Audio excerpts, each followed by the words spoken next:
हरिओम. योगदास श्री जयगणेश जोशी यांनी केलेले आत्माराम या ग्रंथाचे हे निरूपण.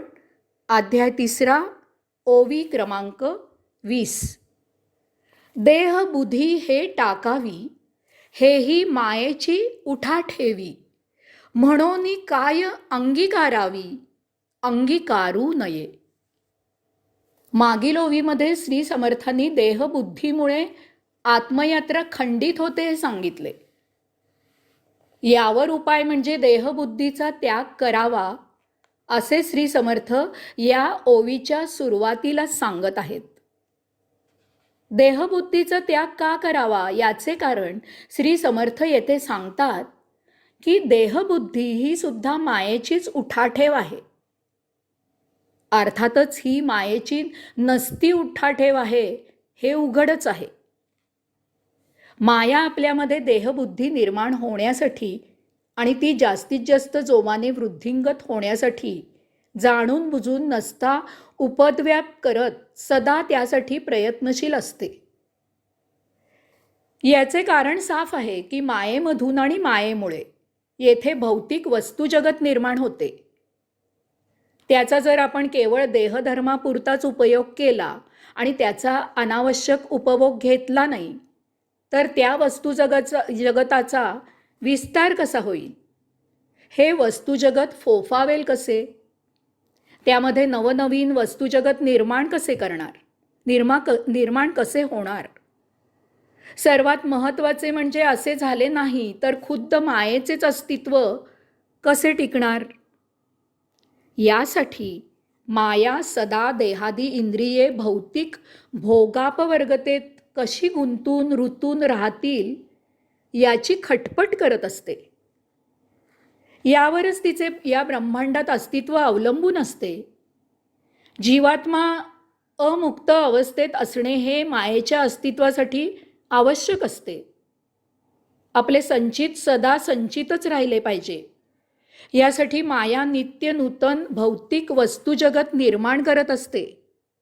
प्रगती या गोंडस नावाखाली आपल्या संचितात असो किंवा नसो आपण अशा वस्तुजगताचा उपभोग घ्यावा अशी माया व्यूहरचना करते.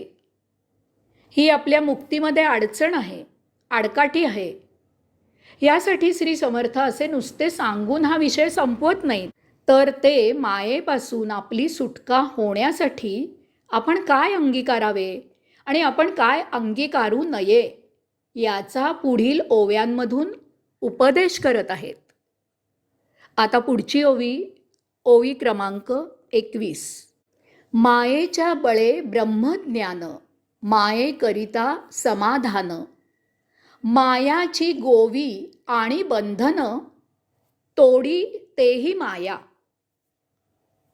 श्री समर्थ सांगतात की माया आपल्याला देहाभिमानी करते. माया आपल्याला देहबुद्धीत अडकवते. माया आपल्याला संचितात रुतवून ठेवते. या मायेपासून सुटका करून घेण्यासाठी जर आपण अध्यात्म करू लागलो आणि आपण ब्रह्मज्ञान म्हणजे आत्मारामाचे ज्ञान प्राप्त केले तरीही ती मायाच असते. तेथेही ही माया आपल्यापासून दूर जात नाही. आता माया आपल्याला ब्रह्मज्ञानी, आत्मारामाचे ज्ञान प्राप्त, आत्मज्ञानी अशी उपाधी मिरवायला उद्युक्त करते. यामुळे आपल्याला समाधान मिळते की मी आता आत्मज्ञानी झालो आहे.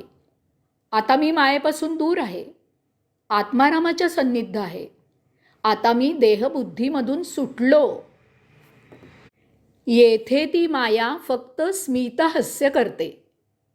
कारण मी आत्मज्ञानी आहे ही उपाधी मिरवणे ही सुद्धा मायाच आहे हे आपल्या लक्षातच येत नाही. श्री समर्थ सांगतात की मायाच आपल्याला तिच्यात गुंतवते. मायाच आपल्यामध्ये तिच्यापासून सुटका केल्याचा आभास निर्माण करते. हाच धागा पकडून श्री समर्थ पुढील ओवी सांगतात. पुढची ओवी क्रमांक 22. माया आपणास आपण गोवी, आपणास आपण वेढा लावी. प्राणी दुखावती जीवी, अभिमाने करूनी. अशा प्रकारे मायाच आपल्याला संचितात गुंतवून ठेवते आणि मायाच आपल्याला त्या संचिताचा वेढा घालून स्वतःमध्ये घट्ट बांधून पकडून ठेवते. हे बंधन इतके नाजूक परंतु पक्के असते की अध्यात्म करूनही आता आपल्याला भौतिकाऐवजी आध्यात्मिक संचित निर्माण होत आहे याचा सुगावाही लागत नाही. आता आपण आध्यात्मिक असल्यामुळे संचिताचे बाबतीत आपण पूर्ण निश्चिंत होतो की चला सुटलो एकदाचा त्या भौतिक संचितामधून. आता येथे आपण आध्यात्मिक आहोत याचा आपल्याही नकळत अभिमान निर्माण होतो. आपण 4 जणात निराळे उठू बसू लागतो. लोकांनी आपल्याला ब्रह्मज्ञानी म्हणून मान सन्मान द्यावा अशी अपेक्षा करू लागतो. दिवसेंदिवस आपल्या स्वतःबद्दलच्या कल्पना बदलत जातात. आपण या भ्रामक काल्पनिक राज्यात विलास करू लागतो. लोक त्यांच्या भौतिकात रममाण असतात, यामुळे ते आपल्यापासून दूर राहतात. याचे आपल्याला दुःख होत असते. लोक त्यांच्या भौतिक सुखात असतात आणि आपण भौतिकाचा आणि अध्यात्माचा असा कसलाही आनंद घेऊ शकत नाही. हरिओम.